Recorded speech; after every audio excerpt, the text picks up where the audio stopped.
भैंसा बना शैतान और भालू की जादुई कहानी। एक जंगली भैंस ने जंगल में सबको परेशान करके रखा था। आए दिन वो किसी न किसी को तंग करती। उसकी मजाक करने की वजह से जानवरों को हंसी नहीं आती, कभी कभी तो वे जख्मी भी हो जाते। एक दिन सब जानवरों ने मिलकर उसके खिलाफ जंगल के राजा शेर के सामने उसकी शिकायत दर्ज कर दी। इतने दिनों से इतना सब कुछ हो रहा है मेरी नाक के नीचे से, और किसी ने मुझे बताया तक नहीं। तुम सब क्यों इतने दिनों तक उसका अत्याचार सहन करते रहे? महाराज, हमें माफ कर दीजिए, पर हम क्या करते। उसने हमें डरा धमका कर रखा था, इसीलिए हम उसकी शिकायत करने की हिम्मत ही नहीं जुटा पाए। आजकल तो वो अपने मजाक की सारी हदें पार कर रहा है, इसीलिए हम सब हिम्मत जुटाकर आपके पास आ गए। अब आप ही हमें उस भैंसे से बचाइए।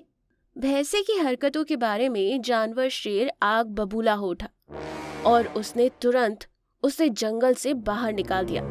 शेर बहुत ज्यादा ताकतवर और बुद्धिमान था। शेर की ताकत के सामने भैंसा भी कुछ नहीं कर पाया और वो चुपचाप उस जंगल से चला गया। पर जाते जाते उसने ठान ली कि वो वापस लौटकर सबको सबक जरूर सिखाएगा। काफी दिनों तक चलने के बाद आखिरकार वो एक सूखे तालाब के किनारे पहुंच गया, जहां पर एक अंधेरी गुफा भी थी। ये क्या, मेरी किस्मत इतनी फूटी है कि ये तालाब भी सूखा निकला। इतनी प्यास लगी है, भूख और प्यास के मारे मेरी जान जा रही है। अब कहाँ से पानी लाऊं? अरे, ये गुफा कैसी है?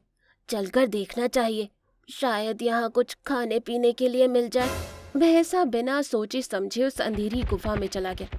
वो गुफा बाहर से अंधेरी नजर आ रही थी, पर अंदर जाते ही वहां पर अजीब सा उजाला था। एक अजीब सी रोशनी फैली हुई थी। उसी रोशनी में भैंसे को गुफा के एक कोने में कुछ फल पड़े हुए दिखाई दिए, जिसे देखते ही वो तुरंत उनकी ओर लपका। उन फलों में भी एक अजीब सी रोशनी निकल रही थी, लेकिन भूखे भैंसे ने उस रोशनी को अनदेखा कर दिया। वाह, इतने सारे ताजे फल, चाहे किसी के भी हो, अब तो ये मेरे ही हैं, मैं ही इन्हें खाऊंगा। भैंसे ने आओ देखा न ताओ सारे फल चट कर गया। उन्हें खाते ही कुछ ही पल में उसके पेट में अजीब सी हलचल महसूस होने लगी और अचानक उसके शरीर के अंदर एक अजीब सी शैतानी ताकत का एहसास होने लगा। देखते ही देखते वो साधारण भैंसे से एक शैतानी भैंसा बन गया।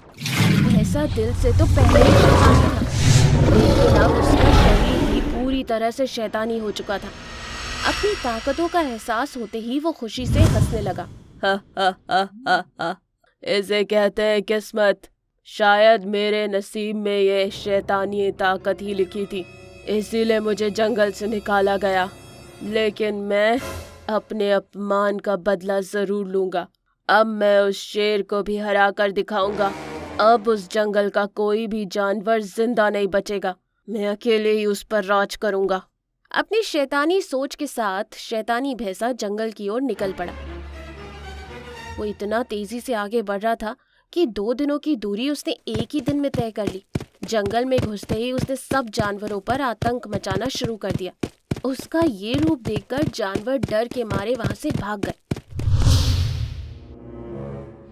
कुछ जानवर फौरन शेर के पास जाकर पहुंच गए।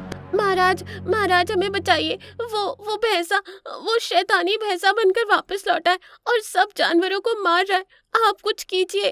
क्या शैतानी भैंसा? जरूर वो उस काले तालाब के पास गया होगा।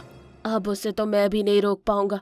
तुम एक काम करो, जंगल के दूसरे कोने में एक नई सुनहरी गुफा है, उसमें एक भालू बाबा तपस्या कर रहे। तुम तुरंत उनके पास जाओ और भैंसे को रोकने का तरीका पूछो। तब तक मैं भैंसे को रोकने की कोशिश करता हूँ। शेर के कहने पर बंदर तुरंत सुनहरी गुफा की ओर निकल पड़ा और यहाँ शेर शैतानी भैंसे का सामना करने के लिए तैयार हो गया। उसने देखा कि भैंसा एक एक कर सभी जानवरों को बुरी तरह से मार रहा है। हिम्मत करके वो खुद उसके सामने जाकर खड़ा हो गया। तो तुम आखिरकार आ ही गए, इन जानवरों के मसीहा बनके। आओ, आज मैं भी इन्हें दिखाता हूँ कि मैं इनके मसीहा की क्या हालत करता हूँ। ये सब तुम नहीं, तुम्हारे अंदर की शैतानी शक्तियाँ बोल रही हैं। इन्हें खुद पर हावी मत होने दो, वरना तुम्हें बाद में पछताने तक का मौका नहीं मिलेगा। अभी भी वक्त है, संभल जाओ। उन शक्तियों को बाहर निकालने की कोशिश करो ताकि तुम मुझे आसानी से मार सको। मैं बेवकूफ नहीं हूँ जो तुम्हारी बातों में आ जाऊंगा। ये फालतू की बातें छोड़ो और मेरा सामना करने के लिए तैयार हो जाओ। शेर ने भैंसे को समझाने की बहुत कोशिश की पर उसने उसकी एक न सुनी। अब शेर के पास उसका सामना करने के अलावा और कोई रास्ता नहीं बचा था।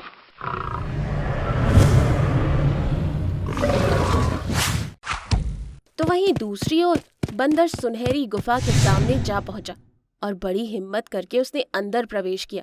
अंदर एक बड़ा ही विशाल भालू तपस्या में लीन था। बंदर ने बड़े ही भक्ति भाव से उस भालू को आवाज लगाई और उसे जंगल पर आई मुसीबत के बारे में बताया। बंदर की बातें सुनते ही भालू तपस्या से जाग उठा। मुझे लगा ही था कि यह समस्या जल्द ही उत्पन्न होगी। उस कोने में पड़े फल उठाओ और मेरे साथ जंगल की ओर चले आओ। हमारे राजा को हमारी जरूरत है। आओ मेरी पीठ पर बैठ जाओ और अपनी आंखें बंद कर लो। हमारे पास वक्त बहुत कम है। बंदर ने तुरंत फल उठाए और वो भालू की पीठ पर जाकर बैठ गया। 2 पलों में ही भालू ने उसे अपनी आंखें खोलने को कहा। जैसे ही उसने अपनी आंखें खोली तो उसने खुद को अपने जंगल में पाया। उसे समझ नहीं आया कि इतनी जल्दी वो लोग जंगल कैसे पहुंच गए। ज्यादा सोचो मत, थोड़ा बहुत जादू मुझे भी आता है। अब जल्द ही ये फल लेकर मेरे साथ चलो। जैसे ही मैं इशारा करूं ये फल तुम्हें भैंसे के मुंह में डालने हैं ताकि वो इन्हें खा सके। वो शैतानी भैंसा हमारी जान लेने पर तुला है और आप उसे फल खिला रहे हो। नादान बंदर, ये फल खाने से उसकी शैतानी ताकतें खत्म हो जाएंगी, इसीलिए उसे ये फल खिलाना बहुत जरूरी है। भालू की बात बंदर के समझ में आ गई। वो दोनों तुरंत भैंसे और शेर की लड़ाई वाली जगह पर जा पहुंचे। भैंसे ने शेर को बुरी तरह से घायल कर दिया था। अब अगर शेर की मदद ना करते तो शायद वो मर भी सकता था। भालू ने तुरंत अपनी जादुई ताकत की मदद से भैंसे पर वार किया, जिस वजह से भैंसा दूर जा गिरा। अचानक हुए वार की वजह से भैंसे का गुस्सा और भी बढ़ गया था और गुस्से के मारे वो जोर से चिल्लाने लगा। पीछे से हमला, मैं किसी को नहीं छोड़ूंगा। यही समय है, उस भैंसे के मुंह में फल खिला दो जल्दी। जी जी अभी खिलाता हूँ। भैंसा मुंह फाड़कर चीख रहा था। बस उसी चीज का फायदा उठाते हुए बंदर ने उन फलों को उछालकर उसके मुंह में डाल दिया। बिना सोचे समझे भैंसे ने उन्हें निगल लिया। उसके पेट में वो फल जाते ही अचानक उसका सर चकराने लगा और वो नीचे लेट गया और चारों ओर सन्नाटा छा गया। सारे जानवर उस पर नजरें गड़ाए बैठे थे कि तभी अचानक वो उठकर खड़ा हो गया। अब वो पहले जैसा सामान्य नजर आ रहा था। अब सारे जानवर उसे गुस्से से घूरने लगे। मुझे माफ कर दो, मेरी गलती माफी के काबिल तो नहीं है, पर फिर भी मैं आप सबसे माफी मांगता हूँ। मैं वादा करता हूँ कि मैं ये जंगल छोड़कर चला जाऊंगा और लौट कर भी वापस नहीं आऊंगा, चाहे कुछ भी हो जाए। भैंसा अपनी गर्दन झुकाए जंगल छोड़कर चला गया।